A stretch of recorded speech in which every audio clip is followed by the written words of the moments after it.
দেশ বিদেশের বাছাই করা খবর নিয়ে সর্বদাই সত্য সন্ধানী ই নিউজ ভারত। নমস্কার, ই নিউজ ভারতে আপনাদের সকলকে স্বাগত। শুরু করছি ওয়েদার আপডেট। আবহাওয়া দপ্তর সূত্রে খবর, একাধিক জেলায় ভারী বৃষ্টির সম্ভাবনা রয়েছে। আজ সাময়িক বিরতির পর আজ সোমবার থেকে দক্ষিণবঙ্গে ফের বৃষ্টির পরিমাণ বাড়তে চলেছে।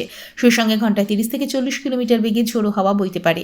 কয়েকটি জেলার জন্য কমলা সতর্কতা জারি করা হয়েছে। আজ কলকাতার বিভিন্ন এলাকায় বিক্ষিপ্তভাবে হালকা থেকে মাঝারি বৃষ্টির সম্ভাবনা রয়েছে।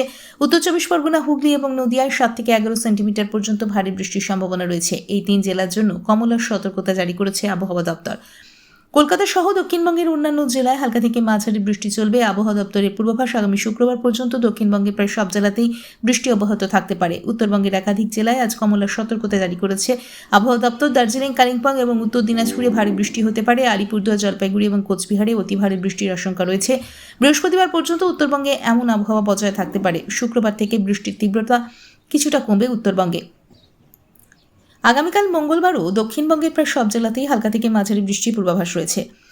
আজ কলকাতা ও তার পার্শ্ববর্তী অঞ্চলে দিনের সর্বোচ্চ তাপমাত্রা 33 ডিগ্রি সেলসিয়াস, সর্বনিম্ন 28 ডিগ্রি সেলসিয়াস। বাতাসে আপেক্ষিক আর্দ্রতার পরিমাণ 72%, অনুভূত তাপমাত্রা 45 ডিগ্রি সেলসিয়াস। আজকের বৃষ্টিপাতের পরিমাণ 6.0 মিলিমিটার। ব্যুরো রিপোর্ট, ই নিউজ ভারত।